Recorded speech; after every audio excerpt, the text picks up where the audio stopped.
All right, guys, welcome back to our multicolor section. We're going to try to finish out the rest of the cards in this segment, but if it takes too long, it'll be split into two segments. But with that said, we're going to go ahead and jump right in to save some time.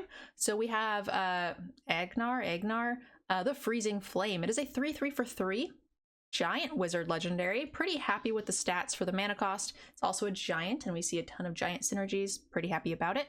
Whenever a creature or planeswalker an opponent controls is dealt excess damage, if a giant, wizard, or spell you control dealt damage to it, this turn draw a card. So you have to have a wizard, a giant, or a spell that deals excess damage, and you get to draw. Is the way I'm reading that? Sort of. It's yes, but it can be something else that deals the excess damage as long as one of those three things also dealt damage to it. Yes. So if there's if you blocked like a 4/4 with a 2/2 wizard and then lightning bolted it afterwards, or I guess that's still a spell, but it was a 2/2 and a 3/3, and the 3/3 is not a giant or a wizard, that still counts as long as somewhere along the line one of those other three things dealt damage to it. So you could also double block as well. In a double like block. if they have a 5/5 and you've got two 3/3s and one of them is a giant or a wizard, that would technically count. Even if right, because you could assign the 3, it's 3 damage, that it has an excess damage on it, and the wizard or a giant is partly responsible for that damage, so you're good to go. And I'm thinking that scenario is probably why they worded it this way, so that it didn't depend on which order you put the blockers in for the attacker. Like, that just gets confusing to people. And also, so like this way you can cast a spell that deals 3 damage to it before combat damage, and and block it with a demon, and that's still fine. I think it's just trying to avoid awkward scenarios like that. Yeah, I see that. It's got a great mana cost. Also, like, giants and wizards seem pretty reasonable. Legendary, I'm not worried about. I'm happy to play this card. I think it'll have some good synergies. There's also a ton of shapeshifters in blue. It's one of our shapeshifter format colors, so I like the creature type synergies even more in that particular color. Yeah, giants, wizards, and then red burn spells basically is what the spell part is. I mean, you're gonna have plenty of those, and it is a deck. So, yeah, I like this card. Probably like a 3, and it can ramp up depending on just how many you have. Yeah, so I put it at a 3 because a 3/3 for 3, with a little bit of a harder color casting is like a 2.5.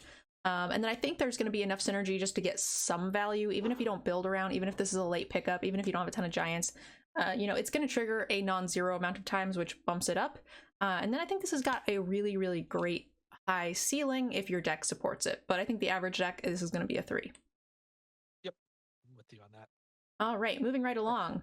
Go ahead. We've got our first saga. Arnie Slays the Troll. It's a saga for red-green. Chapter 1 is target creature you control fights up to 1 target creature you don't control. Chapter 2 is add red, put 2 +1/+1 counters on up to 1 target creature you control. And chapter 3 is you gain life equal to the greatest power among creatures you control. So it's an interesting saga in that you get the best part of the saga up front, I think, in chapter 1, which is the fight ability. You got a 2 mana fight spell there. And then the other 2 are just bonus. Like, putting counters on a creature is nice. Adding red is a little random there, but okay, it can ramp you a little bit. And then, chapter 3, you gain some life back. All relevant abilities, but I think you get your value up front with this saga. That is interesting because typically you get your value in the back end. Yeah. So I like that. Now it does mean, it does make it a little bit less of a 2 mana spell, right? Because you're probably not playing this on turn 2. Agreed. So it makes the cheap casting cost a little less relevant, but you can later on double spell with it. I don't know if it becomes less irrelevant. I mean, I think any 2 mana fight spell, the bonus to having something like that is so that way you can still progress the board, and this allows you to do that. I agree. I've never looked at a 2 mana fight spell and been like, I mean, this could cost 4, it'd be the same. Yeah, that's fair. I guess I mean the fact that it was 2 would be more interesting to me if it's not a 2 drop. No, I think that's what I guess what I meant by that is I think the 2 mana part would be more interesting to me if it was chapter 3 that fought, because then you could play it on turn 2 theoretically. No, but then there's no guarantee you get the fight. You give your opponent more time to set it up. Whereas there's no guarantee. this you play it and they're tapped out. Like you get to set. I'd much rather have the fight happen when I can control how likely it is that my opponent can get out of it. I agree. The fight being up front is better than it being at the end. I agree with that. Yeah, and then I like that you can, fight and then play a creature or whatever. But I agree that you're not, when you're organizing your deck based on mana curve to decide how smooth your deck is going to play out, you're putting this in the 5-drop slot at the earliest. Yes. Yep. That's much better than the way I was trying to say it. You're correct. Words. So rating wise, I like it. Fight spells I think are always good. The rest of the abilities kind of meh, but 2+1/+1 counters is good, but the mana and the life gain I could whatever. Yeah. But a fight spell plus some counters, I'm in. I'm in that 3-5 range. Yeah, I think I agree with that. There's a fair amount of counter synergy, so like you could get a little extra out of this, but I think that's about where we're at. Ooh, yeah, those are real tiny words. Yeah, I'll keep going. Ascent of the Worthy. It's 1 white-black for a saga. Chapter 1 and 2 are the same. They both say choose a creature you control. Until your next turn, all damage that would be dealt to creatures you control is dealt to that creature instead. And Chapter 3, return target creature card from your graveyard to the battlefield with a flying counter on it. That creature is an angel warrior in addition to its other types. So the first two, not a huge fan. That's just that redirection shit that I don't really usually like. Maybe with the 06 Ox, are we in on this? Yeah, the other way this can work is, right, you can have everything go to a creature with a good enter the battlefield ability with the idea of bringing it back with Chapter 3. Yeah. But again, that's kind of cute. I don't know how good it is. Yeah. Now if you have a big board stall, right? 4 creatures plus on each side of the board. You drop this, you put all the damage on one, allows you to swing out and put them in an awkward situation where they're no longer making trades, and they're forced to either chump or just lose their creatures or just not block at all. So in a board stall situation, this could be a good breaker. Yes, and as Chad is pointing out, if we're playing Abzan, you could redirect it all to the squirrel. That is indestructible. But he'll have Death Touch, so he won't be able to Death Touch back, so that's not as important. I want them to block the squirrel with my Death Touch. Yeah. You're really getting, what you're really paying for here is 3 mana for the reanimation effect. I agree. And the rest is, situational, but possibly useless. Yeah. Yeah. I do like that you can probably find a way to at least get something that's on the battlefield into the graveyard with 1 or 2 by choosing it. So you're less likely to have no targets, but even then it still does require your opponent to cooperate a little bit with blocks. So I'm not a huge fan of this card. I do think it's playable. But I think it's going to be sitting right around that too. It's just too situational for me. Giving it a flying counter is really cute. Yeah. Yeah, I like it at a 3. Okay. I think, what did you give it? I think I had it as a 2. I just think it's too situational. A 3 mana reanimate that comes back onto the battlefield with a flying counter seems pretty powerful. Yeah, it's multicolor, so it's harder to cast. It takes several turns. By the time you get anything worth reanimating, I don't think it'll be hard to cast. You should have the mana. Yeah. Yeah, I guess I don't love a card that when you play it for 2 turns, it basically does nothing. I agree. I basically am ignoring the first 2, and it just seems like a it was in the modern suspend. It's just a suspend, bring something back with a flying counter for 3 mana, and that the flying counter could be pretty insane. We could put it on a squirrel and draw all of our cards. Yeah. They do see it coming, unlike if it was just out of your hand and they can answer it as opposed to suspend. But answer it as in remove the creature from your graveyard to prevent you, just kill the saga. If they're main boarding enchantment removal. Yeah, like that elf. I think you might be right. I might be underrating the effect, but just the delay for multiple turns before it can do anything. Well, most of the time you have these recursion effects, they go to your hand, which is automatically a turn delay right there. Well, if this went to your hand, I would never play it. No, I just meant like it's all it has less of a delay than I think you're giving it credit for, because most of the time the spells are get a card and put it into your hand. whatever the case may be. And they, if they do go onto the battlefield, they definitely don't give it flying. Again, you have to have a creature that's, you know, in worth getting that doesn't already fly. So, you know, not perfect, but definitely good. Happy to play it, I think. So many sagas. All right, battle for Retroguard. Yep. Create a 1/1 white human creature token. Create a elf creature token. Choose any number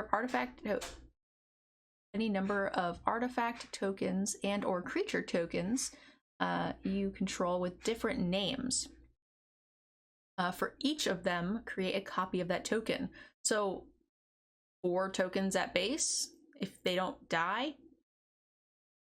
Yeah, it's 3 mana for 4 1/1s over 3 turns. But we could play it Assuming with the nothing cat dies. wagon. Yes. And get another cat to put in the wagon. I think this card is fine. It's, you know, it's to me kind of disappointing for a rare.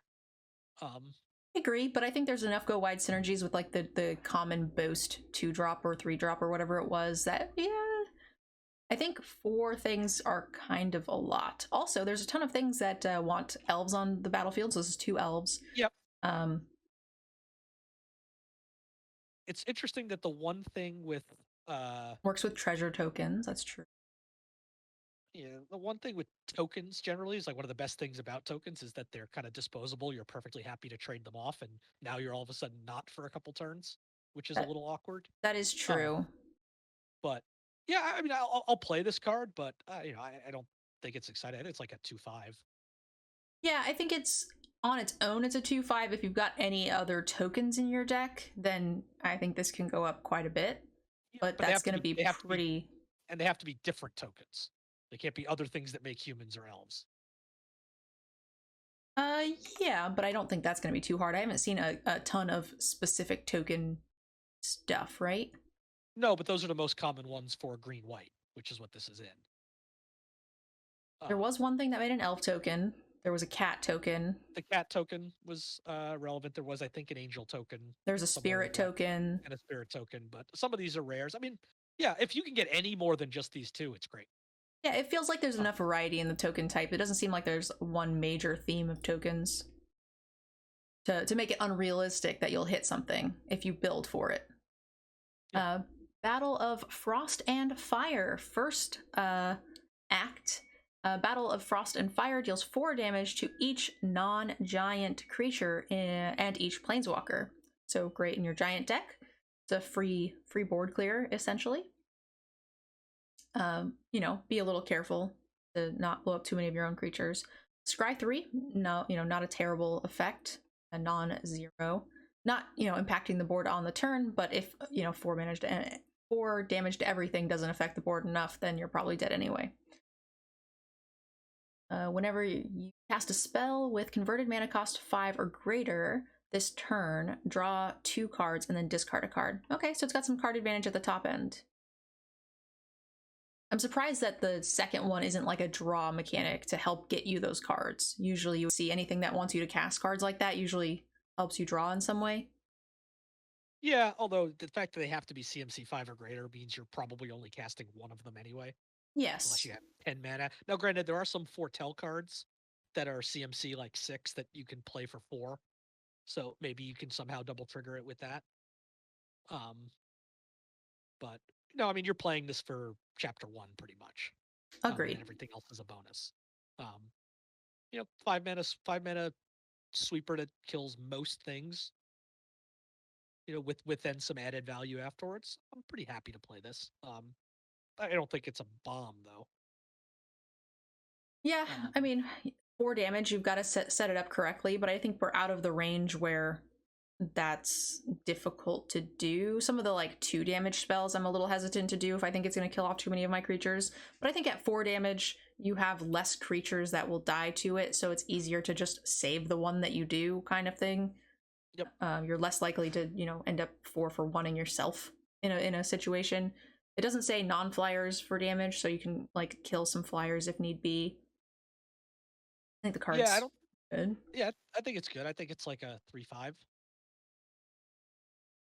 Yeah, I think on its base it's a 3/5. If you get a good board wipe, it can win the game. Yes. Um, I But think the downside isn't so much you having to set it up; it's that they may just play like a 4/5 or a 4/5 and a 5/6, and then this does nothing.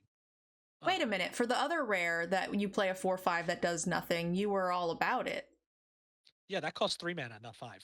It costs 5 for it to come out And twice. yeah, but it came back, so you at least got some But it value in cost other 5 mana for it to situations. come back, and it did nothing both times.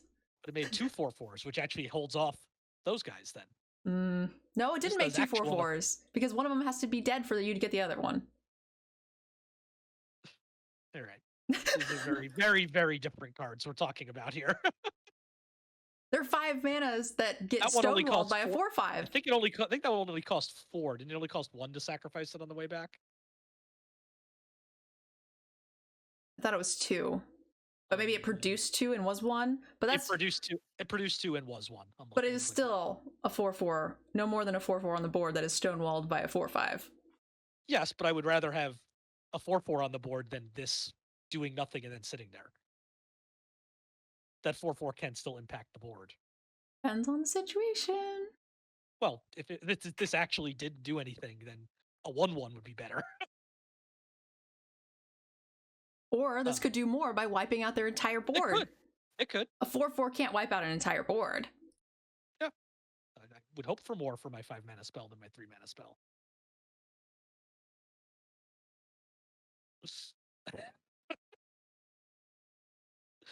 All right. Next up, we have the Bears of Litjarrah.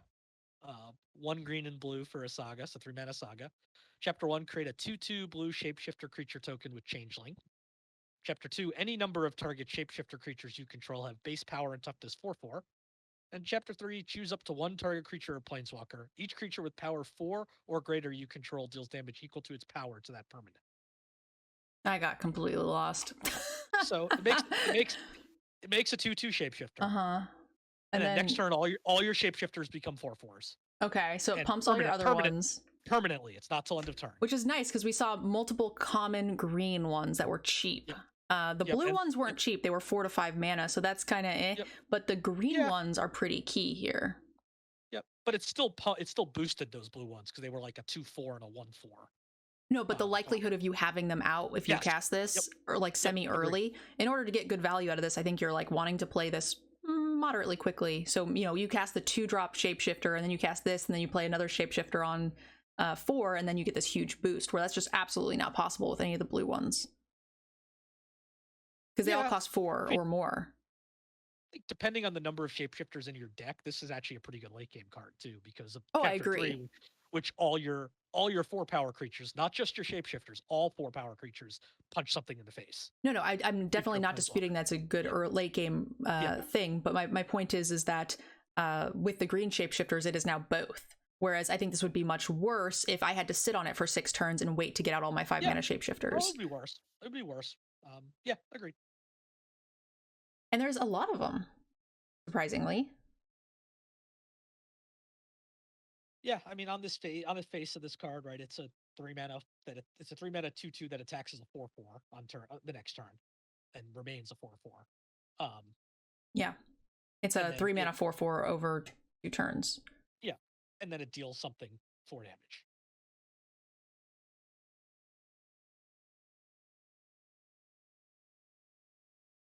A 3 mana 4/4 is like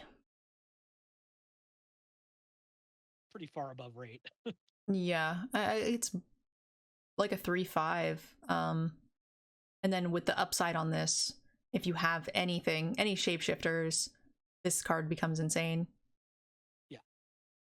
Yeah, and even if you don't, just likely being able to kill something with Chapter 3 with just the 1/4/4, you probably get something out of it. So I think this is a 4. Could go higher with enough shapeshifters. Yeah, I agree. I think this is a 4 on its like base. Yeah. And then with huge upside. And you could just clobber some fools so fast with green. We got Binding the Old Gods. Destroy target non-land permanent and opponent controls for 4. I'm in. Isn't that already like a 4? Yeah, that's pretty great. At sorcery speed, to be fair. So maybe a little bit lower. Search your library for a forest card, put it onto the battlefield, tapped, then shuffle your library. Okay. Little ramp, a little fixing. Well, double rain fixing, I guess. Creatures you control gain death touch until end of turn. And then they cause poison counters, and then you win the game.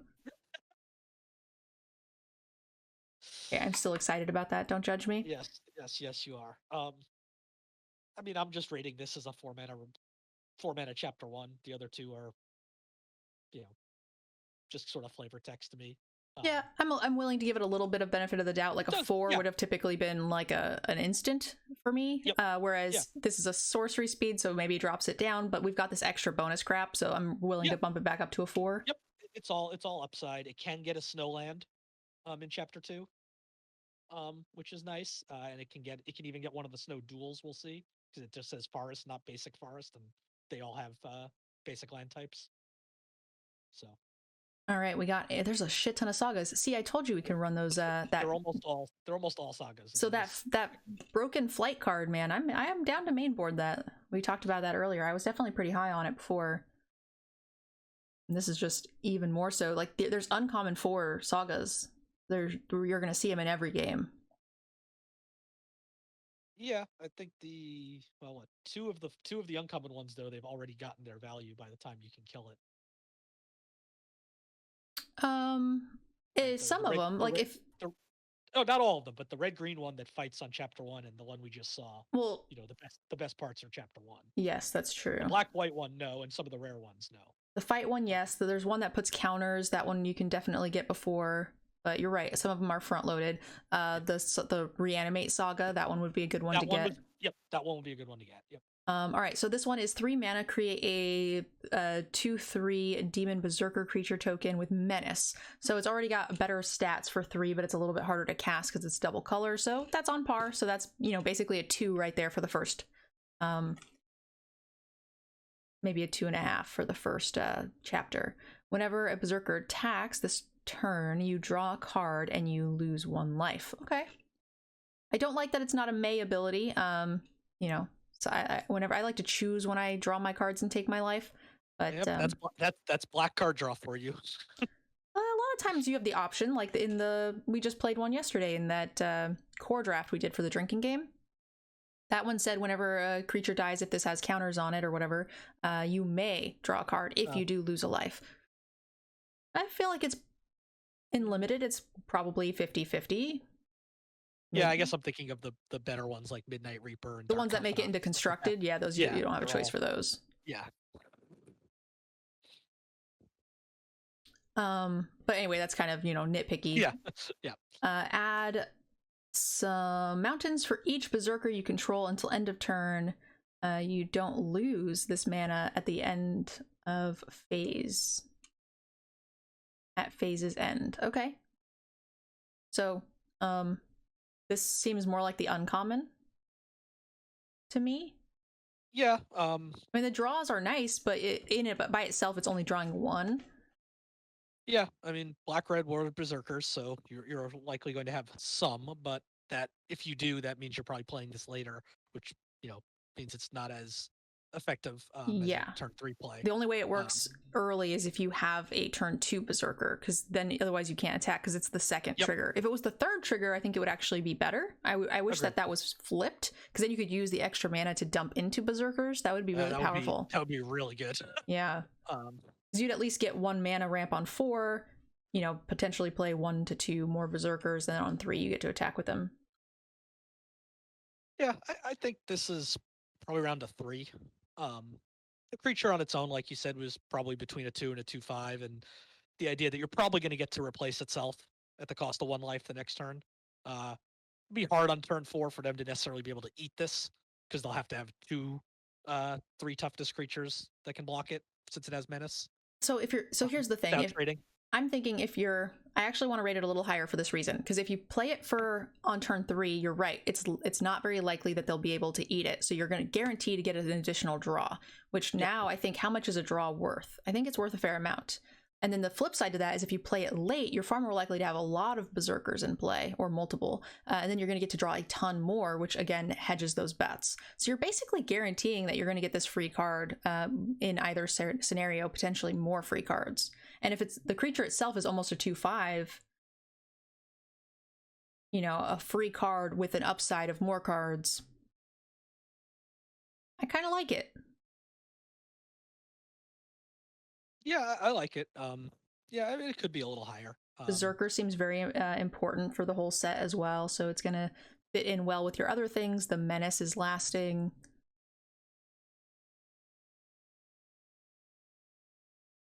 Yeah, I think the question would be, how aggressive is the Berserker deck? Is it the fact that it's so aggressive that everything is trading off a lot? But yeah, I mean, you're right. There's definitely some super high upside here. Yeah, if it didn't have menace, I would not be so high on it. But Agreed. You get to keep that menace card, and it's going to replace itself. So it's basically a free 2/3 menacer. If you play it on turn 3. Yes, if you don't, you're most likely going to be able to draw more cards out of it. Yep, but you might be suiciding some creatures to do so. Yeah. Which is sometimes fine. Sometimes you have creatures that don't have any impact on the board, and you're better off doing that. All right, we have another Saga with only 2 options here. Saga 1 and 2 put a +1/+1 counter on up to 1 target creature. Okay, so we got some counters right out of the gate. Exile a creature with the greatest power among creature's target opponent controls. Oh, okay, so it's 2 +1/+1 counters and an exile for 3 mana. Yep. Note that you can, not that I'm saying you'll want to, but you can put those counters on their creatures. Yes. If they have a smallish creature with an ability you need to get off the board, you can pump them to make it the biggest one. Yeah. Shmooze, right. I think that's a good evaluation. Exile on a suspend. Pretty cheap. Yep. Yeah, I like this card. You know, you don't get to choose your target, which is unfortunate, but you're probably wanting to target the largest thing anyway. But not always, so. Yep, not always. And then it gives you a little flexibility if you want to put one of the counters on that creature to help out. I mean, again, not a great answer, but I mean, it at least gives you the option if needed. Yeah. Yeah, I think this is like a 3/5. Yeah, it being on a suspend is rough. It's super. Yeah. So the thing is, like, an exile creature for like 4 is. It's instant speed. It's a 4. Oh, I mean, usually in white, they're actually 5 mana. Yeah. 5 mana instant speed, exile at 5 is close to a 4 for white removal. So this is much cheaper, but again, it's on a suspend, and there's a chance that when you top deck this, that you're dead in response, you know, in the following 2 turns. Yeah. Yeah, this is a worse top deck than those. By a lot, but if you are in the driver's seat, this card is way better for the tempo of the game. It keeps you in the driver's seat. It's got some upside if you are playing it early enough. But yeah, I agree. I think it's a 3/5. Yeah. If you manage to play this not from behind, this feels better to me than the other typical white instant speed exile cards. Yeah, as long as what you're exiling is what you want to exile. Yeah. Which it will be most of the time. We have a non-saga flying Lifelinker for 5 mana. Bit hard to cast. 3 pips here, or specific color pips, I should say. When you cast your second spell each turn, look at the top 3 cards of your library, put one of them into your hand and the rest into your graveyard. It's not a May ability, so you can potentially mill yourself out if you're not careful. But pretty corner case. It's an angel cleric for synergies, and it's just a 5 mana 2/4 lifelink flyer, which by itself is already pretty good. Yeah, I'm not a huge fan of this card. It is very hard to cast, and the stats are just kind of meh for it. You know, if you can start triggering that second ability often enough, then it can become good. But you've got to build your deck a lot around that for this to work. I agree and I disagree, because so these 2 colors we've seen have that ability paired in already. So like the cards in the synergy is going to help that, but also she helps herself. You trigger it once and she draws you a card to help you trigger it the next time. So the fact that she herself kind of perpetuates it is, I think, a huge bonus. Yeah, I think my concern with this card is by the time I'm able to cast it, there's a pretty good chance I'm empty-handed because of how awkward the mana cost is. I could agree with that. It is a 5 mana. I'm not super low on the mana cost on it. I mean, it's difficult. I definitely downrate it, but I don't think that it's going to be out of the question. If the ability didn't get you another card, I would be in the same boat as you. But I think getting it to trigger once and being able to kind of snowball that isn't going to be too hard, especially because all the other color cards around it also kind of facilitate you drawing extra cards like Revitalize or whatever. Yeah, that's kind of a bad example. That was one of the weaker ones of the bunch. I was to say that's part of my problem with it. If you're playing cards with Revitalize, I don't think this is enough of a payoff to play bad cards. Well, if you're playing this, like the white cards also had the life gain angels with huge perks when you had Lifelink. This has Lifelink, so you're going to get those triggers. I mean, it's just like the Lifelink, the drain set. Yeah, the life gain ended up being pretty not supported in this set, as we've seen. Like there was some cards in white, but there was nothing really in black. It's not, there was no real life gain deck like we thought there might be after looking at white. Yes, but there were a ton of white life gain payoffs, far more than normal, just in white alone. Yeah. So the payoffs were there. Whether or not there's enough to support it in only one color, we don't know, but this is definitely one of those options. Yeah. I'm not saying it's unplayable, but this is like a 2-5 maybe for me. Okay. Yeah, no, so I agree. It's pretty low in the average deck. It's a good build around.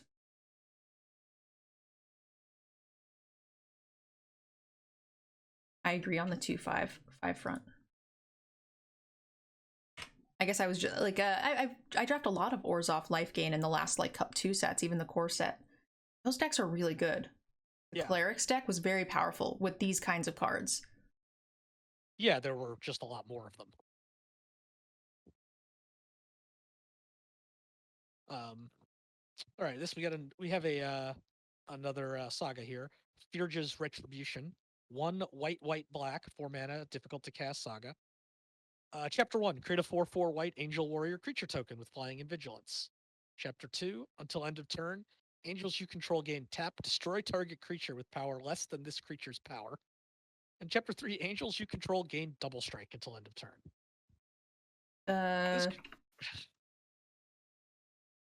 Make a huge dude, kill a reasonable dude, and then hit them for 8? Yeah. Also, there were more angels than we're used to seeing in white, and there are changelings. Yes. Granted, the changelings are not in this color. Not in these colors. But you could splash black. Yeah.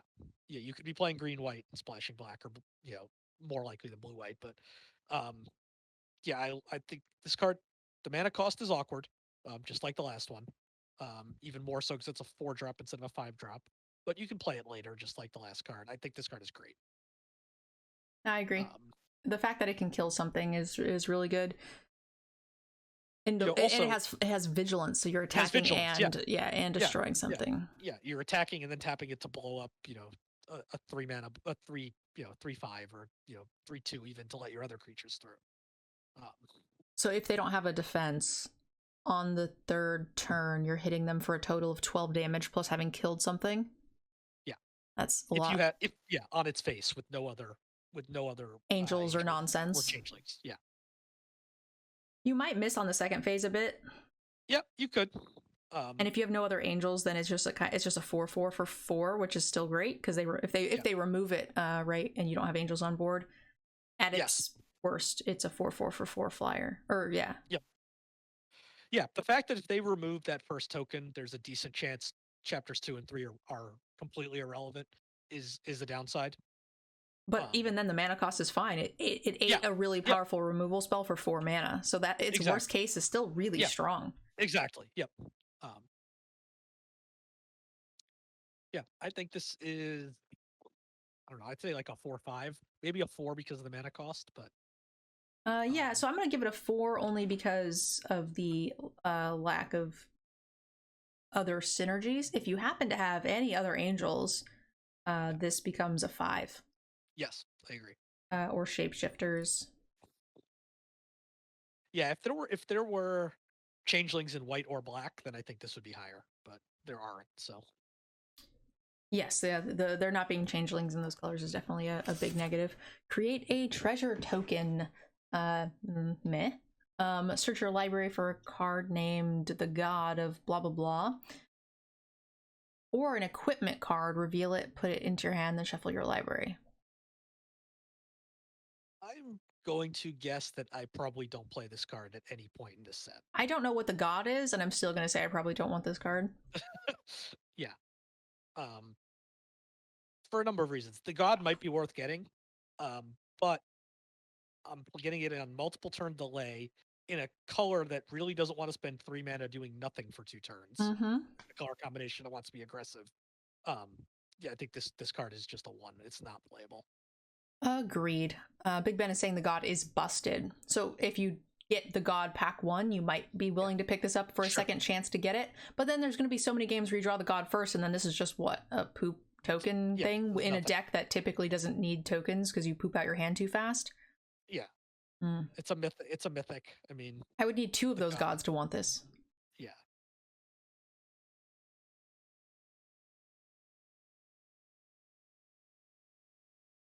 Herald, King of Skemfar is next. It is a 3 mana 3/2 for 1 black green legendary creature elf warrior with menace.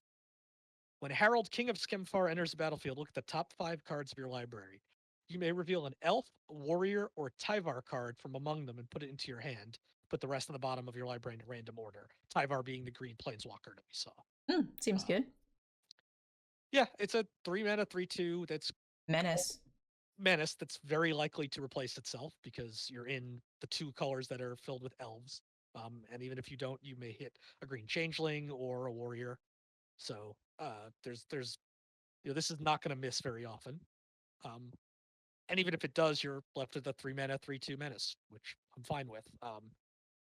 It's not a game breaking card, I guess, unless you hit Tyvar. I think without hitting anything, it's like a 2/5 already with just a 3/2 menace for 3. Yeah, and the fact that it's effectively close to draw a good card, not just a card, because it's not going to be a land. Puts me at, I want to say like a 3/5, but it might be a 3. I would say your average run-of-the-mill elf is probably an average card. Yeah, that's probably true. Draw a non-brick. Yes, yeah, that's a better way to put it. If you've got planeswalkers in your deck, that's a different story. Yeah, if you hit Tyvar, then this is a game breaking. You're probably hitting a 3/3 elf or something, or a 2/2 elf. It turns out having elves does work very well with elf synergy. I don't know if you guys knew that, but we did learn that today. We learned that earlier today. So I like this at like a 3/3/5 if you're likely to hit stuff. Yeah, I agree. If you have like 2 elves in your deck, it's probably just a 2/5. Yep, and then that would be really impressive in black green. Since like everything's an elf, I guess you could have a bunch of black berserkers. So I think for this one, I'm most comfortable for the ratings putting it at a 3 and saying that it has like a massive upside. Yep, I agree. If it hits anything, it goes up substantially. It doesn't have to hit anything good, just hit something. Just something, yeah. We've got a 4 mana rare Saga. Mill 3 cards and put an elf or Tyvar from your graveyard onto the battlefield. So it puts it right into the battlefield. It's kind of cute. Put a +1/+1 counter on each elf you control. I'm all about it.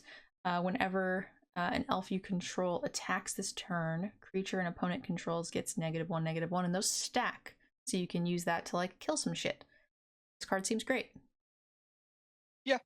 You have to have enough elves to like make the +1/+1 counter relevant. Even the 3rd Saga needs to be relevant with multiple elves, I think. Yeah, you do need a minimum quantity of elves because part 1, even if you're hitting, unless you're hitting Tyvar, you're probably losing mana on the deal, right? You're probably paying 4 mana to get a 2 or 3 drop. Now, unless you have that, you also could talk about the synergy of a lot of the cards that said exile target creature from your graveyard and do a thing. Something like this could pair very nicely with that, where you're like, okay, well, you know, I get to fuel these other cards, but then still get a little extra value on the board right now. But again, you do need to have a certain amount of elves in your deck. Yeah, I think I want to play this with like at least 2 elves on the battlefield. Hope to hit a third, and then I'll get 3 counters and be able to get -3/-3 to kill something or make combat really awkward for my opponent. Agreed. And I don't think that's that hard to set up. No, I do think in order for me to want this, though, I'm on the higher end. I don't think it does enough on its own without a fair amount of elves in the deck. Like some of the other sagas, it's like, well, it kind of does a thing regardless. Like if you've got some synergy, it's a huge bonus. Like the angel one, right? The angel one was nuts regardless of whether or not you had any other angels.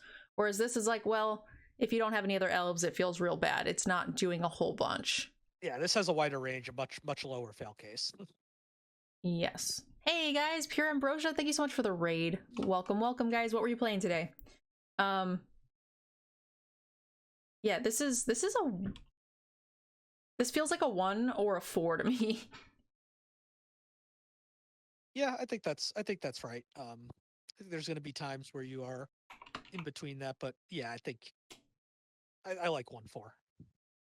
Yeah, there's going to be times you're in between it if you have anything that wants to deal with your graveyard, I think. Because then missing doesn't feel so bad. Doesn't feel as bad, yeah. But like the counters are just negated if you don't have the elf. And the negatives, I mean, yeah, it all hinges on there being physical elves on the battlefield, and 1 or 2 just really kind of doesn't cut it almost. Yeah. So I would say you need, what, 6+ elves in the deck? I think for this to actually be like a 4, I think you want like 10 elves. 10, yeah, agreed. But I was talking about like bare minimum to consider this. Bare minimum to play it, yeah, 6. I agree. Yeah, it's in order for this to be good, it's like 10 elves / changelings. Yep. All right. We got a big giant flying vampire dragon. For 4 mana, it is a 3/3 flyer.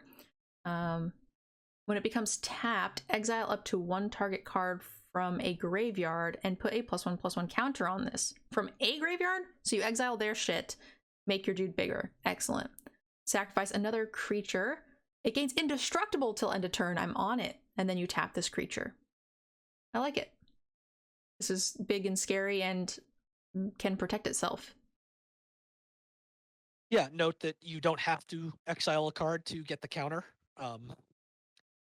As long you can choose to target no cards, and you will still get the +1/+1 counter. I did not read up to, so I would have missed that the first go around. Now, weirdly, if you do target something and they remove it in response, then you don't get the counter. Then it fizzles. But if you choose 0, you will get the counter. Yeah, I mean, reasonably costed flyer that just grows over time, so they have to answer it. You want some counters or some tokens, if possible, to like guarantee that you can maintain him for a long time. But I feel like if you've got 2 disposable, creatures over a 3-turn period, you're pretty much winning the game. Yep. It is, still vulnerable to the, -3/-3 black spell, as well as the black exile spell. Only for a slight window, though, for the minuses, right? Yes. Yep. And that's what I like about, like, when I'm rating cards, one of the things I'm considering the most about them is how many cards deal with them and for how long. Yeah. And if in the first turn you can remove you attack 1 time and half the removal is no longer valid, that's huge to me. Yep. And I will say, well, I think this card is very good. To respond to chat, this is not anywhere near the same league as Dream Trawler. No. Dream Trawler's unbeatable. This is yeah. if you're behind, this doesn't just win you the game. Yeah. I've had a situation where I'm like, okay, I've got, they're dead. There's no way. And then Dream Trawler's just like, just kidding. Where it's like, this is like, okay, it's a 3/3 body that can then block me. You can still kill them. It doesn't gain them 6, draw them 70 cards, and become and is unremovable. Yep. Also, just to also respond to something in chat, because this is in the rules notes. If you activate its second ability, the first ability does not trigger. It specifically says in the notes to the card, Interstorm Predator's triggered ability does, or wait, did I read this right? Nope, I might be backwards on this. I can't read I don't see a reason why it wouldn't trigger, to be honest. I thought that's what the first note said here, which is why I was gonna say it, but I think I read it backwards, so ignore me. I usually do. Yeah, I figured. So what do we like for the score on this? I think this is I'm debating between a 4 and a 4.5. So I think that this is actually a little bit more of an interesting card in that its power grows, or its rating grows based on the type of deck you have. In the 10 creature deck, this is not very powerful. In the 18 creature Rakdos aggro deck, this is very powerful. It's cheap enough, and if you can protect it, then I am in love with this card. If it's less likely that you're going to have any fuel to protect him, then, you know, it's a 3/3 flyer, 4/4 flyer for 4 that then gets removed after a turn or two. I agree. I like the 4 to 4/5. And then, like I said, the more creature heavy than this card, I think just... Yeah, at Black Red, we've seen to be fairly aggressive with a bunch of cheap berserkers that you will likely have enough creatures in the deck, but... There was also a couple of cards. There was a black card with Berserk that made a token if you Berserked it. So doing something like that early might be pretty relevant. I think that was like it was a 2-drop with a 3-mana Berserk. So if you're on the play, and, you know, if you get into a situation where you play that on the play, they don't play a 2-drop, you get your free dude, you play this, they're never beating you because you have the tokens to sack to protect it. If they cast a removal spell that took their turn, and then you play another creature, and they'll never be able to defeat it at that point. Yep, the boast abilities that make tokens, or, you know, this is a place where you might actually play that 4-mana card that makes 2/1 tokens. Yep, agreed. I like that there. Yeah, that's perfect. That's a good follow-up to this. All right. After the dragon, we have Invasion of the Giants, a saga, 2-mana saga for blue-red. Chapter 1 is simple, scry 2. Chapter 2, draw a card. Then you may reveal a giant card from your hand. When you do, Invasion of the Giants deals 2 damage to target opponent or planeswalker. And Chapter 3, the next giant spell you cast this turn costs 2 less to cast. I'm not in love with this card, although it scries and replaces itself, so it's going to get you some value, even if you're not giant themed, but I don't think you really want this outside of a giant deck. And even in the giant deck, revealing a giant doesn't kill a creature. It only targets players or planeswalkers. I was actually going to note that that's my biggest gripe with this. I wish it was a shock. Yeah. Or even if you couldn't target your opponent, even if you just replaced opponent with creature. That would be more valuable. I'd rather have it fizzle than go face. Yeah. And yeah, you know, if you cast this on turn 2 and then you get Chapter 3 on turn 4, yeah, you can maybe play a 6-drop giant on turn 4. That would be pretty nice. But there's a lot that's got to go right for this to be good. It is good in exactly one deck, the giant deck. Yeah. And I think when it's good in the giant deck, it's pretty fine. Yeah. But not even exciting. No. It can, you know, you will have occasional games where this gets you off to busted starts with 6-drop on turn 4, but that you can set up with scrying and drawing your card, but those are going to be few and far between. And it's not the easiest thing to cast on turn 2 at exactly blue-red. Yep. So, I mean, this is kind of a 1 for me, and then it goes up to like a 2 if you have Oodles of Giants, but I feel like if you have Oodles of Giants and Synergy, this is the last thing I'm really concerned about, because there was a ton of good giant synergy. Yeah, I think if you are already blue-red, I'm okay calling this a 2 just because it does, you know, scry and replace itself is not dead, and if you're blue-red, you're going to have some giants. Maybe not enough to make this good, but it's not going to be bad. But yeah, I think you're looking at like a 1/5 to a 2, and with very, very low upside. Yes, that was my thinking. Like, even with a ton of giants, you were saying maybe not enough giants to make this good. Even with a ton of giants, I don't know if it makes it this good. Yeah, I think you're looking at low upside and pretty low floor. So now, yeah, I will say, one of the things that you don't typically see with giants is that we actually had a couple of 4 and 5 mana cost giants. So if you have a fair amount in that middle slot, I'm kind of assuming you've got mostly high-end giants, so this is just making you cast 1.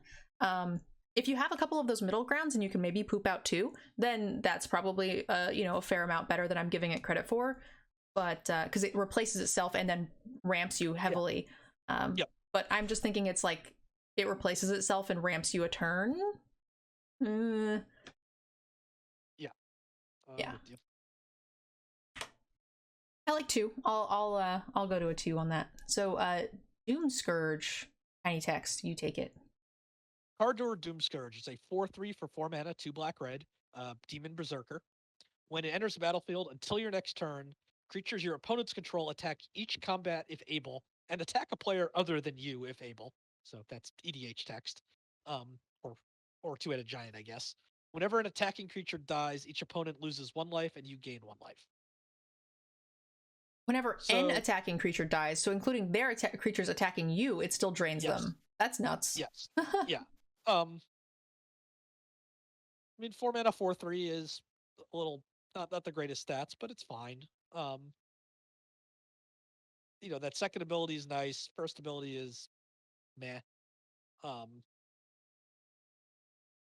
don't know. I think you want to be pretty aggressive in black red, so forcing them to swing back if they swing back and drain you, is bad. Or if they can kill your attackers, it still drains them is pretty nice.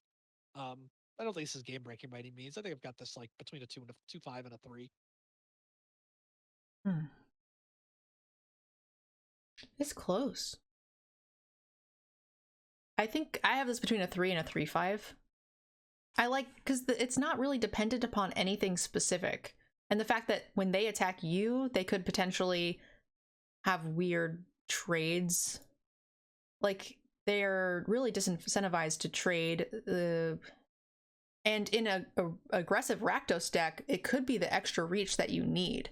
And then you just kind of sit on this, and then you make these weird trades and prevent your opponent from being able to attack effectively or block effectively just because this will kill them.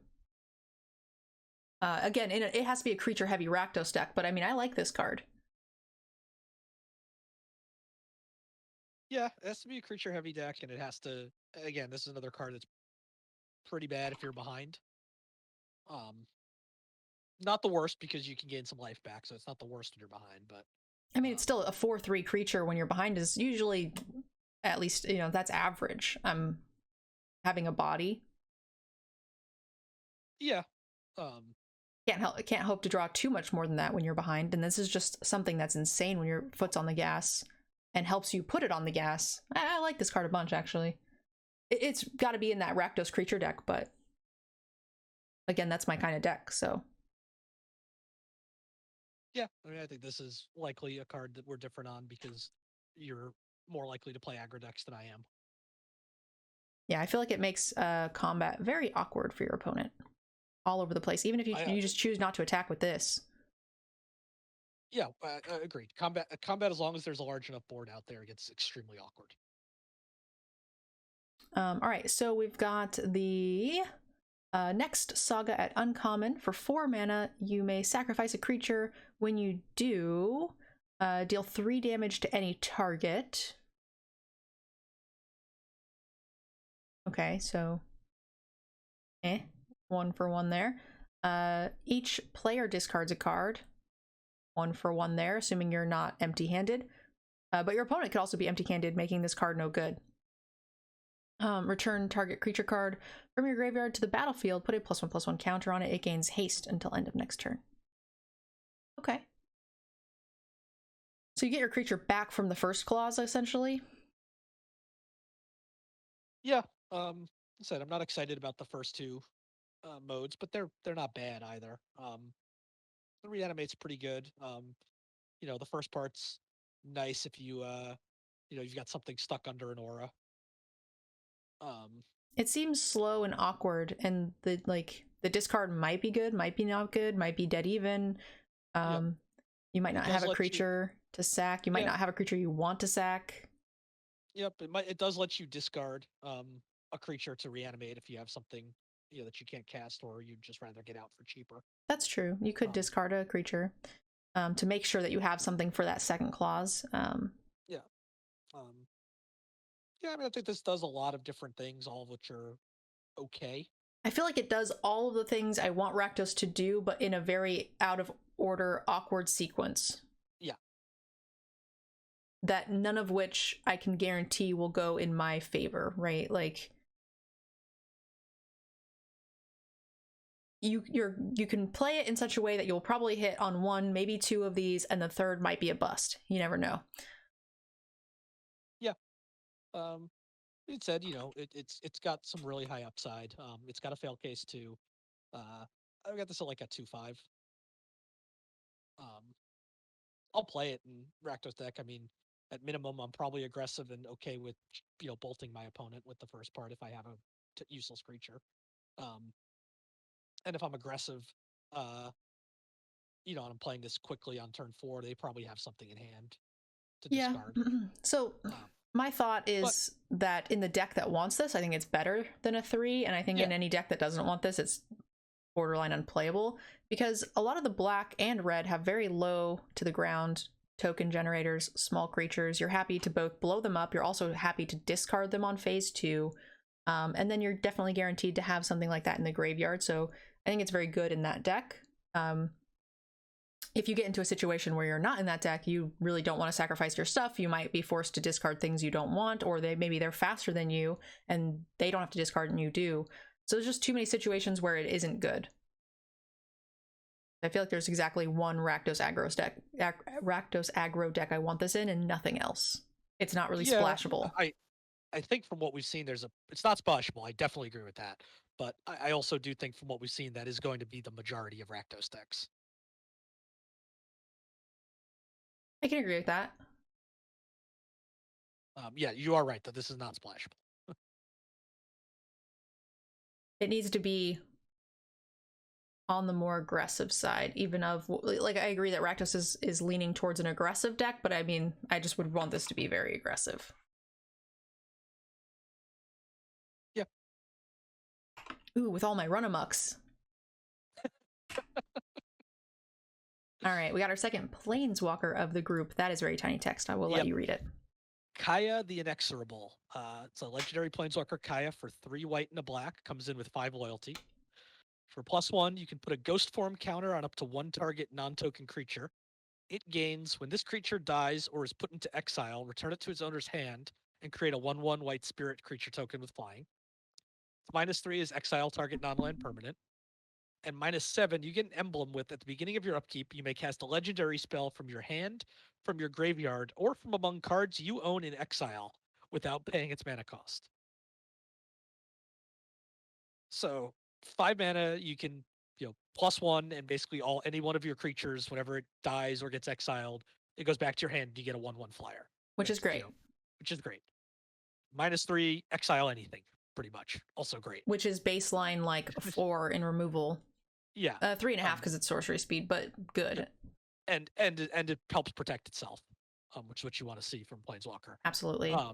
And then -7's a little weird, but I'm usually not judging Planeswalkers for limited on their ultimate anyway. Yeah, if a Planeswalker really survives 2 turns, you probably win the game. Yeah, if you're ultimating, its ultimate could be great, or you could be up at 7 and just, exile 2 things over 2 turns and probably win anyway. So, yeah, you're most likely like removing a thing, making a card come back, getting card advantage, removing one more thing, killing her, and then winning the game. Yeah, I mean, I think this is just a 5. It's Planeswalker with unconditional removal attached to it, so it's always going to 1-for-1 at absolute worst. That's true. The +1 ability with, just protecting your creatures is kind of amazing. Oh boy, we are going way over. Yeah, 5. Moving on. 5 doing 5 things. All right, we have a Saga for 3. Each player mills 4 cards, and then you may exile a creature or Planeswalker card from each graveyard. Until end of turn, you may cast spells from among cards exiled with this card, and you may spend mana as though it was mana of any color, and you get 2 turns to do that. So basically, in order to hit both of the triggers on turn 2 and turn 3, you need to hit a creature in both yards. with its ability, which is fine. Shouldn't be terribly hard, especially because you mill 4. But it is card advantage. You're probably getting back 2 creatures, or you're getting to play 2 creatures for the 1 card, and potentially getting to pick and choose the biggest and best bombs out of both decks, especially in the late game. Yeah, this card seems very good. Probably a card you want to play later than turn 3 most of the time, but you can still play it on 3. You're probably gonna at least hit one thing. Yeah, the format seems low to the ground and scrappy enough to where I feel like there'll be cards in the graveyard by the time you get to turn 4 and 5. Yeah. Again, this is gonna be there's gonna be a lot of variance with this card. What do you hit off the mill and what's already in the yard? But you're gonna get something, and most likely 2 things over 2 turns. So, I'm pretty happy with this card. Agreed. Rating? So like a 3-5. Just a lot of variance in it. I agree with that. Definitely has a high ceiling based on what you hit. If you get 2 1/1 elves, then you're like, eh. All right, we got our Boros Lord of some sort. It's a weird word. I don't know if it pumps yet, but it is a dwarf warrior 2/2 for 2. A little hard to cast, but I mean, mana cost is fine. Whenever a non-token creature you control dies, if it was enchanted or equipped, return it to your hand. We did see something like this that returned the aura, I think. Similar in a previous set. Creature tokens you control get... creature tokens you control that are enchanted or equipped get +1/+1. That's weird. It's a token and a non-token benefit. Yeah, it's really just it just has different abilities for enchanted, or it's an enchanted or equipped benefit that just has different impact on tokens and non-tokens. Yes. I tend to hate these cards. I mean, it's 2 mana 2/2, so it's certainly not unplayable. We've seen some dwarf synergy, so it's fine. But I tend to avoid, for the most part, playing auras and equipment. So I agree with that statement. There are a couple that are, I mean, they feel like they're better in the set than they are normally, especially because most of them replace themselves immediately. But I will say, if you let's say medium way through pack 1, there's nothing else for you and you take this. If you end up with 2 of these, I feel like you can make a very good deck out of this. But it is very specific, and most decks are not going to want it or care about these abilities. Yep. But like I said, pick up 1 late pack 1, open 1 pack 2. All right, I'm in. But that is a very specific corner case. Yeah. I think it's basically a 2 with some big upside.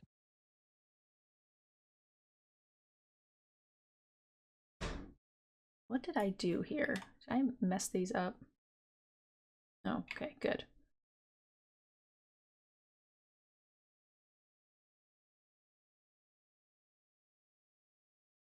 Okay, the Serpent. I'm gonna let you read that because I think I messed up my paper somehow. Okay. Koma Cosmos Serpent. 3 green, green, blue, blue. So 7 mana for a 6/6 legendary serpent. It can't be countered. At the beginning of each upkeep, create a 3/3 blue serpent creature token named Koma's Coil. And you can sacrifice another serpent to choose 1. Tap target permanent. Its activated abilities can't be activated this turn.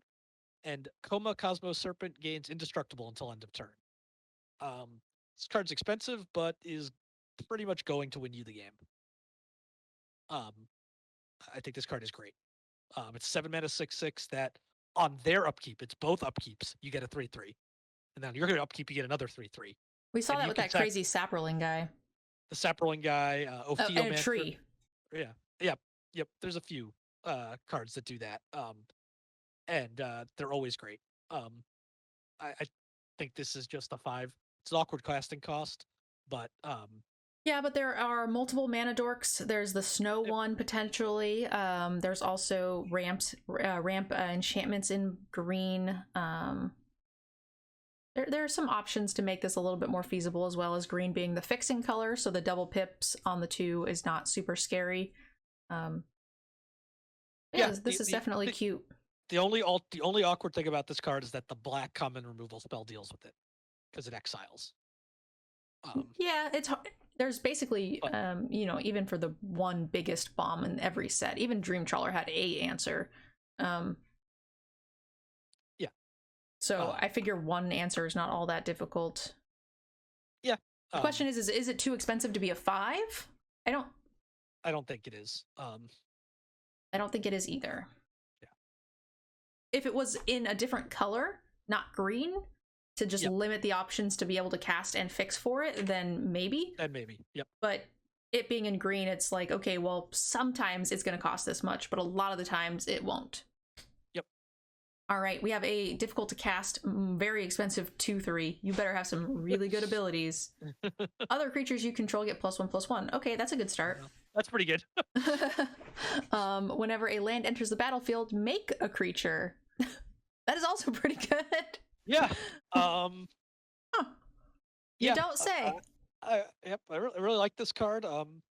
It could be awkward again if you're behind, because it takes a little while to get going. If you're behind, you probably don't have a big board state for that +1/+1 to benefit immediately. But this gets out of control really fast. Well, you could say the same thing about the what was the enchantment that whenever you played a land, you made a 2/2 or put +1/+1 counters. Like, if you're behind, that card doesn't do anything either. But yeah, if you play this on turn or whatever, it feels real good. Yes, agreed.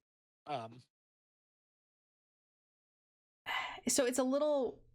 So the enter the battlefield, everything gets +1/+1. You can potentially just win the game there, depending. Makes things very awkward. My concern is that when you play this and then it gets removed, if you don't really have a great spot to attack, I feel like half the time it's just going to sit there. And if it gets answered, and it should be answered reasonably easy because it's not very large, so almost everything deals with it, you're not getting any lasting value on the board. So yeah, I'm a little hesitant to give it a 5, but it can just win you the game if it doesn't get answered. I don't think it's a 5 just because it's easily answerable. And if you play it and they answer it and all you've done is drop, it is really more of a 6 drop, right? You're going to probably hold this till turn 6 to get that token right away. Just like Felidar Retreat, you often held till turn 5. That depends. I usually held it on turn 5 because I had something else to cast, but I wasn't worried about Felidar Retreat being removed. So if I didn't have anything to cast, I was happy to cast it on 4. Whereas this is a little bit more awkward. The other thing is that if it's your best play, I don't know if I would play nothing for the sake of getting a 1/1 out of fear of it being removed. No, I agree with that. If you have nothing else to do, I'm of course playing this. Whereas there are some things where you actually do wait a turn to play it because the benefit is big enough for that landfall trigger or whatever the case may be. But I don't know if a straight 1/1 is. I probably just run it out there. Yeah, If I had another 5 drop, I would probably play it first. Yes. But if I don't, then even a 4 drop maybe, but like a 2 drop probably. No. Probably just play it. Yeah. I'm on the 4/5 boat just because it isn't lasting and takes some time and it's difficult to cast. Yeah, I'm a little lower on it. I think I'm on a 4, just because it is very easy to get rid of. It dies to every removal spell. Sure. So, but it's very good.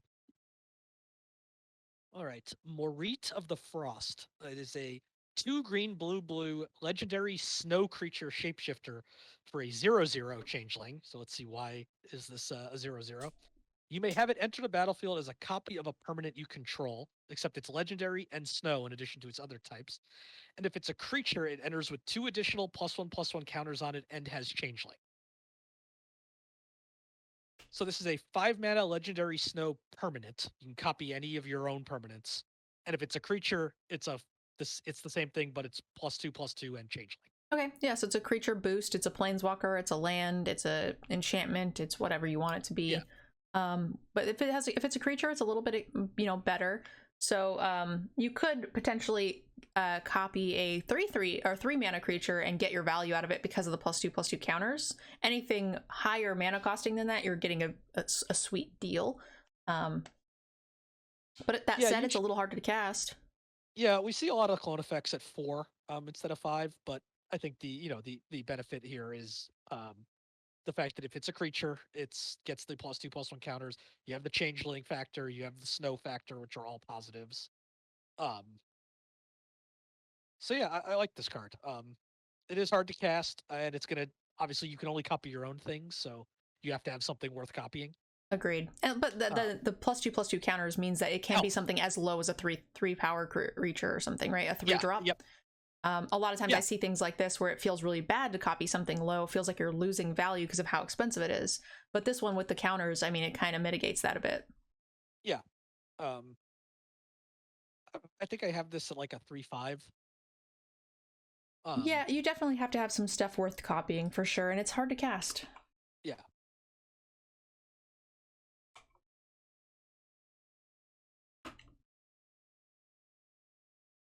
I don't know. For me, I think it feels like a 3. Yeah, I could be a little high on it. In the I think again, average deck, what is the average thing you'll be copying? That card won't be too much better than a 3 itself. yeah. So, but this would be better if it's a creature. Then this would be you get a better version, right? So, yeah, it could be. I think I would definitely have it as a 3 if it wasn't green, so the mana cost would be a bigger problem. And if it wasn't snow, to help that part, help snow and changeling to help those synergies out as well. yeah, it's got some high synergy upsides that I'm not really taking into consideration. The snow, like, if you're in the snow deck, then any snow permanent's, quite a bit better. But yeah, I mean, if you have some shapeshifter synergies and you want elves and things in play, then yeah, it could be a bit higher for sure.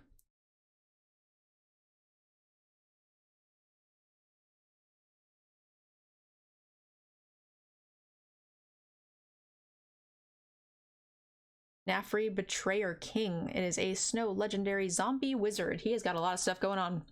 He is a 4 mana, 5 mana, 4/3. Other snow and zombie creatures get +1/+1. I like that. That's cute. For 3 snow mana, you return him from your graveyard to the battlefield tapped. Spicy. That seems great. Yeah, this card seems great. You need some amount of snow, obviously, to make this worth playing. We did not see many zombies in the set, so I don't think that's going to come up very often. But the snow will. But not as much in these colors. Like, there's blue snow, but like, blue is. Are you a snow deck to have 3 snow to recur if you're only half the snow colors? You could. Black is like the tertiary snow color behind blue and green. But yeah, and you can, luckily, you can pay the snow mana with off-color snow lands. You could splash this in a blue-green deck. Yes. That's a snow deck. Oh yeah, definitely. Yeah. If you're blue-green and you get this, yeah, I would love to splash the black side of this. Absolutely. I'm just worried if you're straight to mirror, it might, its recursion factor might not be enough, and there's not enough zombies to make it enough. So, yeah, it's a grand slam, or it's like mediocre minus. Oh yeah, you need synergy to play this card. If you don't have it, I'm not playing a 5 mana 4/3, even if it can come back. Yeah. So this feels like a 1/4. Yep. With you on that. Why not run all of the snow mana? You have to draft your snow lands. You can't just play them.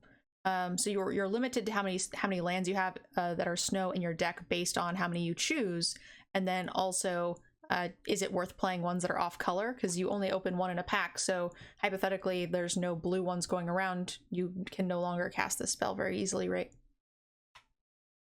All right, we got another Planeswalker. Just what I like to see in limited. Broken cards that ruin all my fun.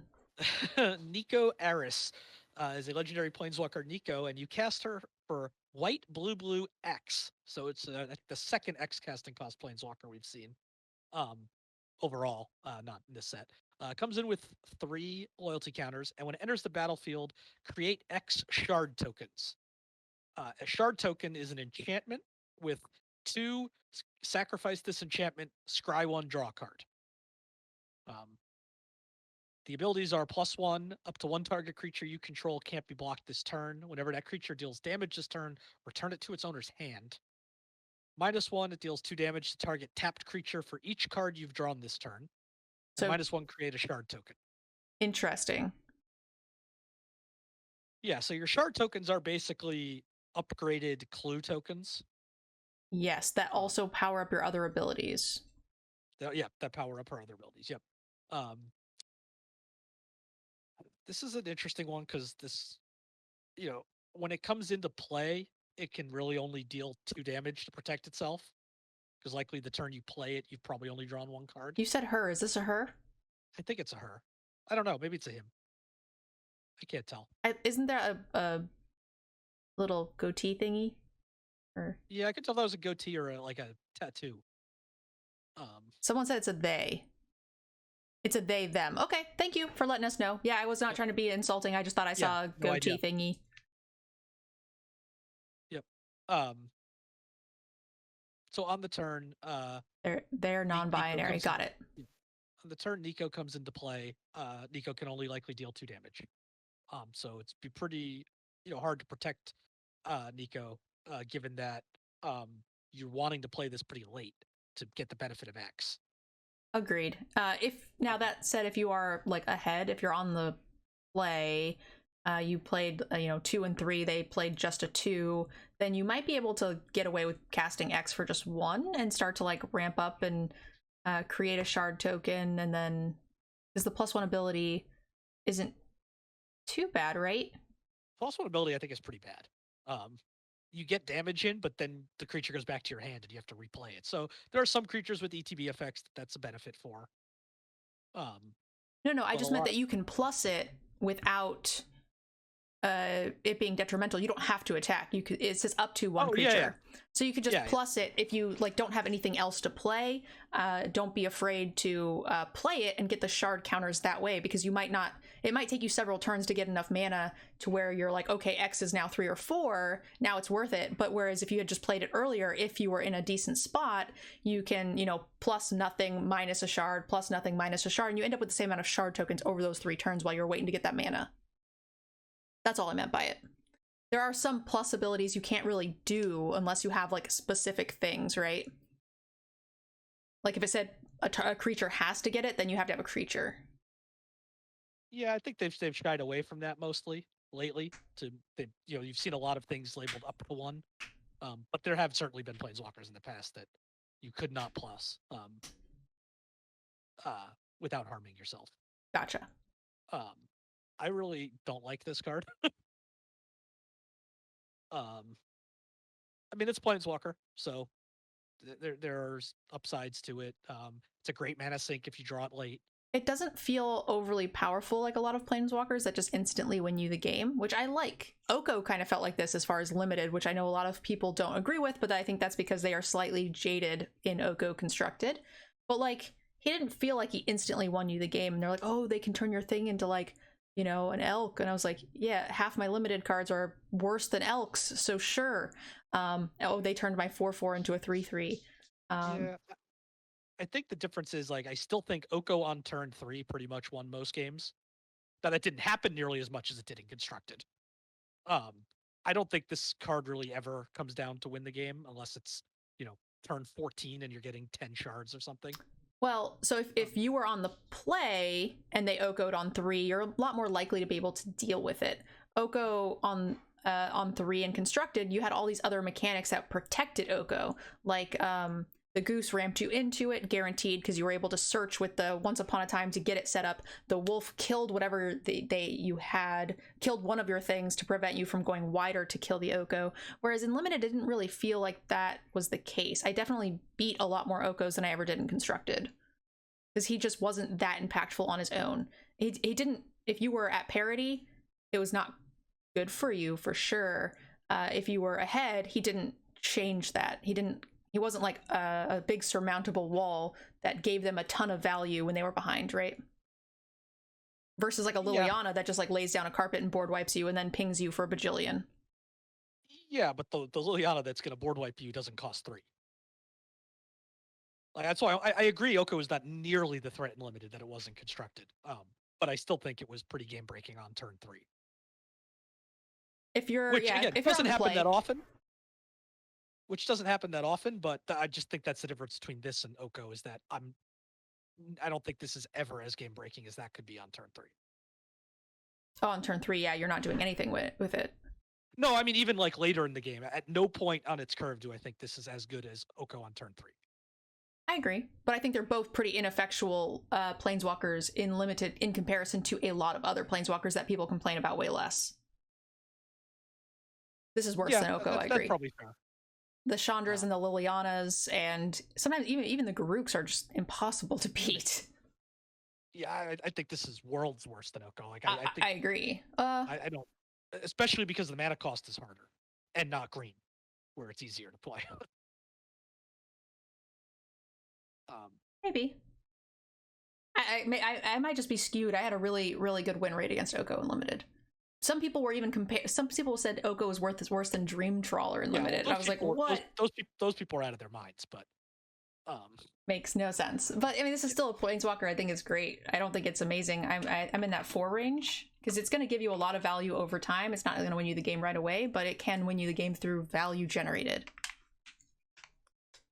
yes, very very slowly. Yes.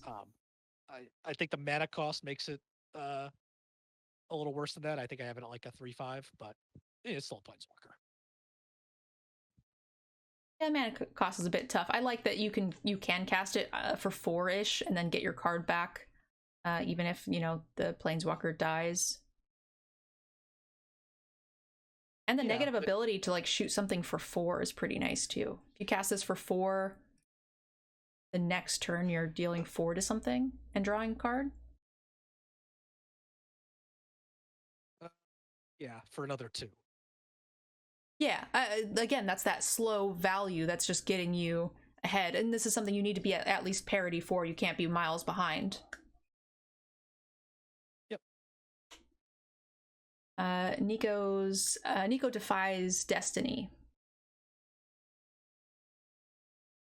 Gain 2 life for each foretold card you own in exile, so they have to be foretold.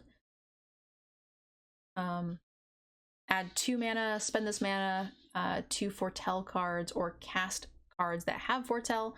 Return target card with foretell from your graveyard to your hand. Yeah, I'm not a fan of this. Seems like a lot of work for not that much gain. If I've got some big bomby foretell cards, okay. But even then they've got to be big bombs. There has to be more than one of them. Yeah, and I have to have drawn it and played it and had it go to the yard. That's why there has to be more than one. Yeah, there have to be a few of them. So, yeah, this is pretty bad, I think. Small text, your turn. Yep. The Raven's Warning. 1 white blue Saga. Chapter 1, create a 1/1 bluebird creature token with flying. You gain 2 life. Chapter 2, whenever 1 or more creatures you control with flying deal combat damage to a player this turn, look at that player's hand and draw a card. In Chapter 3, you may put a card you own from outside the game on top of your library. And obviously, in the limited context, that means from sideboard. So I'm not a huge fan of this card. I think it's okay. It's probably playable in blue-white. You're getting a 1/1, gain 2 life. Pretty decent chance you get to draw a card and look at their hand the next turn. 3 probably doesn't matter because there probably aren't good cards in your sideboard that you can cast in limited. So, and you're not even drawing it; it's going on top of your deck, so it takes your next draw step. Yeah, the third one is pretty meh.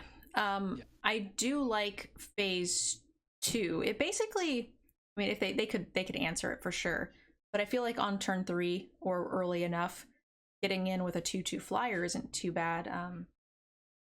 So create a flyer, get information, and draw a card. Doesn't feel unplayable to me. It's definitely underwhelming for a rare, but if I'm in those colors anyway, I'm definitely playing this card.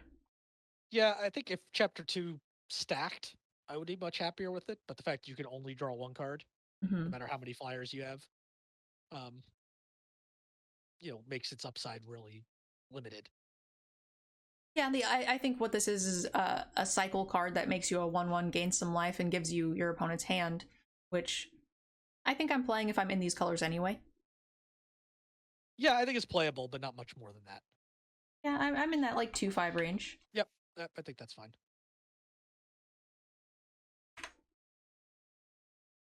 Very underwhelming for a rare card, absolutely. Agreed. More tiny text. Yep.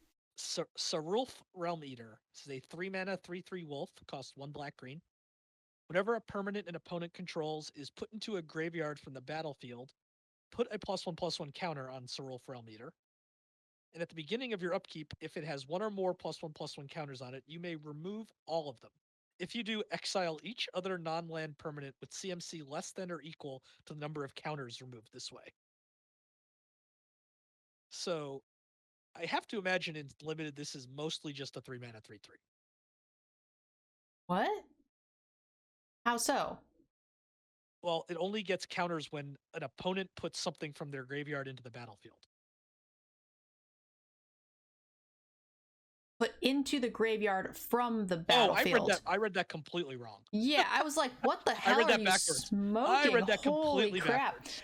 Yeah, okay, ignore me. I read it backwards. I'm sitting here going, holy shit, this card is nuts, and you're just like, it's a 3-mana 3/3. Yeah, Who I read cares? it backwards. Yeah. So then, you remove their creatures, they block, whatever. Yep, all of that. Yep. Anytime anything hits the graveyard, this guy gets huge, and then he gets huge enough, and then you just take them all off and then remove their entire board. Yep, it does hit your stuff as well. It's all other than itself. Exile each other non-land permanent with converted mana cost less than.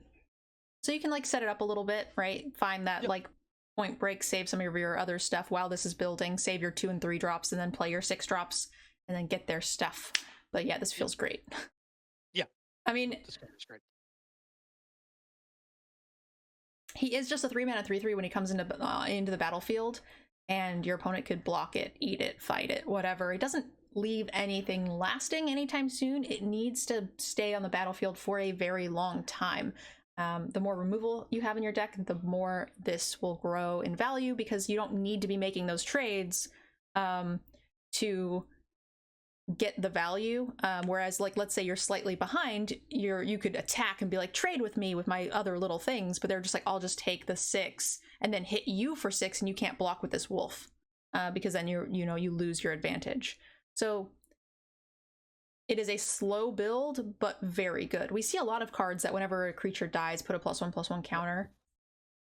And they're, very hit or miss. They either win you the game or they get removed, and they're very ineffectual, but still very good. What are you thinking? Yeah, I think this is, I don't know, it's like a 3/5, maybe a 4. Maybe probably a 4. I've got it at the 4 range. It's got, it's got the ability if it's not answered to do some heavy damage. And it's got, great stats for what it is. Yeah.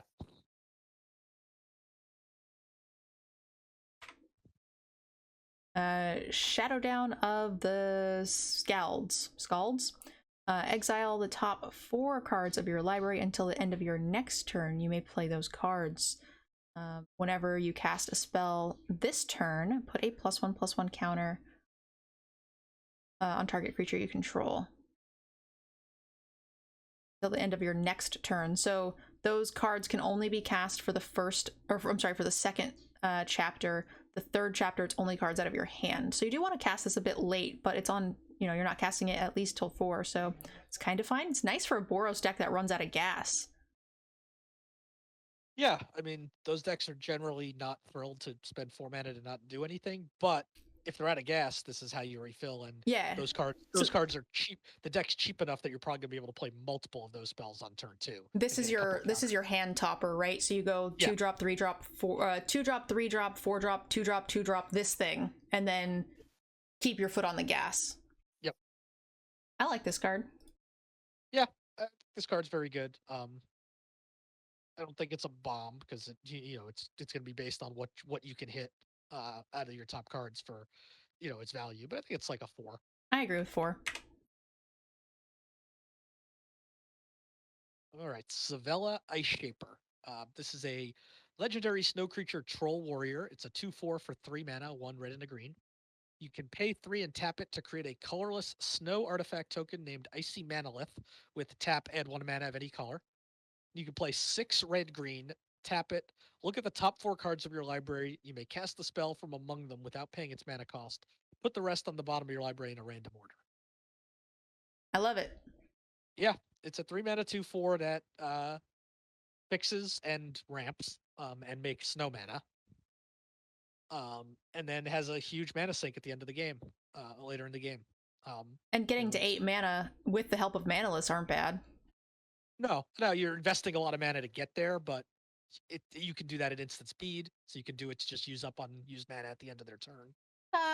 You don't necessarily have to invest a lot of mana. Like, Yeah. you could play this on turn 7 or 8, be most of the way there, make 1 manalith, and be golden. Yeah. Games go pretty long in limited, especially in sealed. So, I mean, this feels great. Yep, and this will help you go long because it's a good blocker at 2/4. Yep, I really like that. What are you thinking score-wise? I think it's a 3/5. Doesn't leave any value on its own, and it costs a lot to get going, but it's a great card late game. Definitely. It's got a huge upside if not drawn early, and then it's got its 2/4 Snow Warrior is a great curve filler as well. So even if you're not getting it that far, it's probably putting in the work where you need it as well. Yep. All right, we're gonna try to speed it up a little bit, guys. We're gonna be late for raid night. There's only 4 cards left. The 3 seasons mill 3 cards.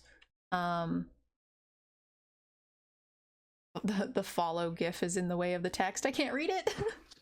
Return up to 2 target snow permanent cards from your graveyard to your hand, and then choose 3 cards in each graveyard.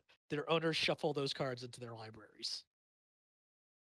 So, I mean, if you've got a whole ton of snow, this is a 2-for-1 a lot of times. But that's about it. Yeah. So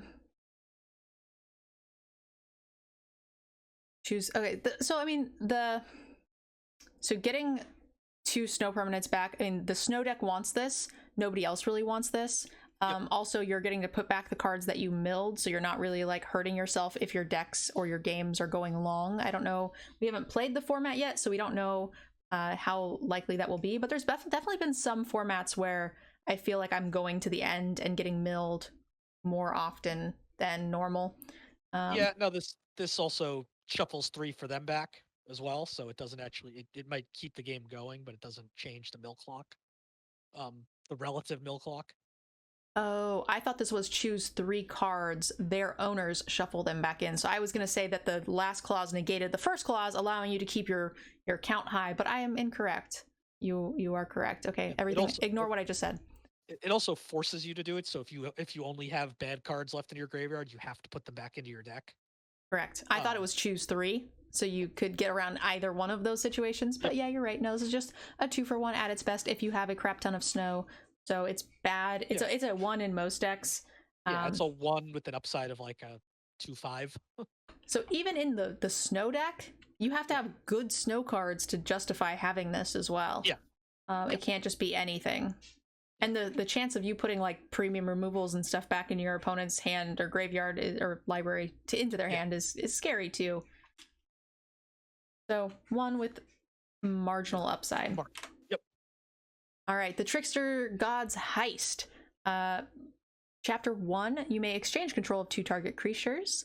Chapter 2, you may exchange control of 2 target non-basic, non-creature permanents that share a card type.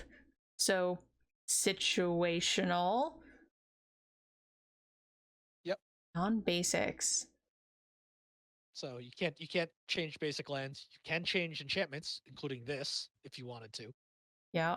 They had an enchantment you wanted. We're gonna say that's mostly a blank. Yep. Target player loses and you gain. Drain 3.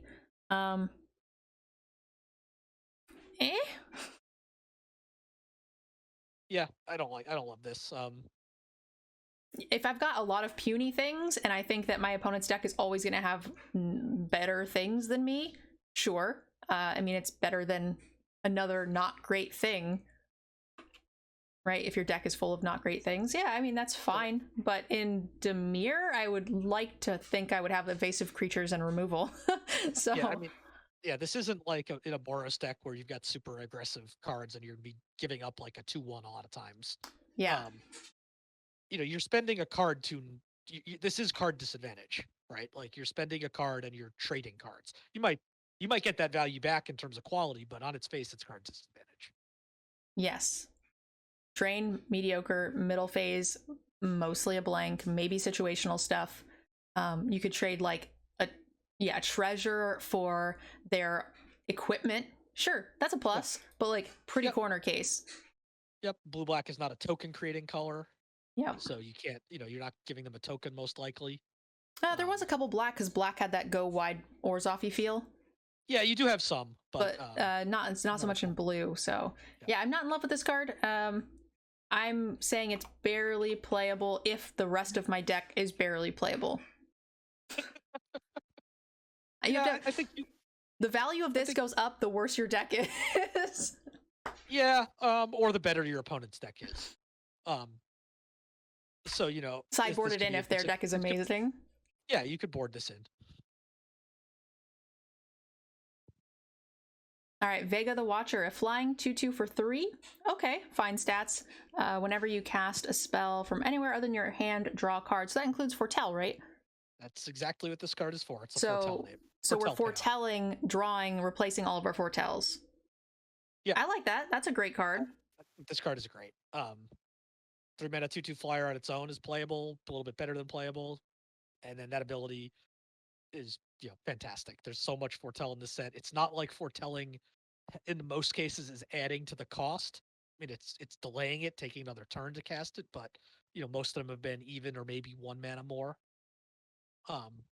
Not full 2 mana more, so you're not really even paying a cost to draw cards. Agreed. Yeah. No, this is just really playable on its own. I don't know that you want the mana cost if you're splashing it, but like if you're in these colors, there's zero reason not to run it, and there's enough foretell cards that you'll get your value for sure. Yeah. So I think this card's a 4. But again, these are the type of decks I love. These slow, dirtily. I definitely agree. I think on its own, it is a 3 in the average deck of sealed pool cards and like just the typical amount of foretell. It goes to a 4 if you actively look for foretell and have that synergy. It goes very high. Yeah. Again, this is just like a lot of synergy cards. This card will be way better in draft than in sealed. Yeah, so this is probably like combat tricks where I'm rating them higher because I know I draft those decks. And you're rating this higher because you will have the synergy for it. Whereas I will have many decks with like 14 foretell cards. Oh yeah, definitely. But the average one won't, right? Yeah, that's fair. All right, this is our last one. This is our longest one other than the white.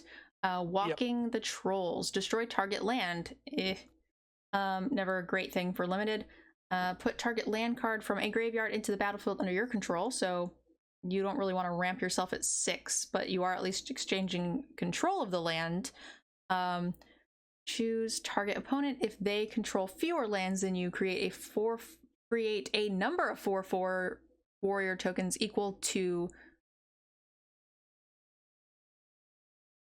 trample equal to the difference. Okay, so yeah, that's a huge swing. That's a 2-land swing right there. If you are a normal green deck with any like ramp or things to search out lands. There was a couple, not a ton in this set actually. There were a couple things that let you search out snow lands. There was a green card that let you look at the top card of your library and get it if it's a snow permanent, including your lands. So that might be even better here. But red doesn't have a whole lot of snow, so. Yeah, I'm not a fan of this. It is really, really slow. And not always going to, hit a whole lot. It 1 and 2 do synergize well with 3. But I don't want to be spending my turn 6 just blowing up a land. Like that's a really bad use of turn 6. I agree. I think if I'm in these colors and I've got like the typical Gruul Beats deck, I'm probably still running this just because it is likely I will have more lands than they do. And if you make 2 dudes with this, and with the abilities 1 and 2, you're far more likely for that to be the case. That's true, although I don't believe we saw any cards that actually ramp you with lands. You can search them out for your hand, which over time will mean you'll make more land drops than your opponent. But yes, and I'm not even casting this on 6 necessarily. Yeah, but we didn't see anything like a Cultivate or something that would actually put extra lands into play. Agreed. Yeah, I'm definitely just thinking over the long game, you're more likely to search out things. Yeah. Again, I don't like it, but I mean, if I'm in these colors, it's probably, better than whatever my 23rd playable is, otherwise. That's fair. I will say there is. We haven't gotten them yet. There are a handful of non-basic lands, more so than usual. I was actually going to ask if there was what was that Barons, the Cinder Crawling Barrens. Yeah. So if there's something like that, that'd be really cute too. But... There's a rare Faceless Haven that's a snow one that becomes creature. Yeah, that'd be spicy. And there's a bunch of other ones that have sacrifice abilities to make a creature or something. So there are some lands worth targeting, but I think it's pretty weak. I'm looking at like a 2. Yeah, I'm looking at a 2 or a 2/5. Again, I don't think that I'm not arguing that it's good. I'm arguing that it's better than 22 and 23 playable cards typically I'll are. buy that. So I'll buy that. Without having a high number of 6+ drops that are good, then I'm happy to run this card in any deck that is already in these colors, but also very happy to not run it if I've got premium 6 drops. Yep. But I mean, it does feel playable, and it feels like you will get the value that it suggests. Agreed. All right, so guys, that is the end of the multicolor. It was a little bit longer than normal, so I'm going to cut this real quick.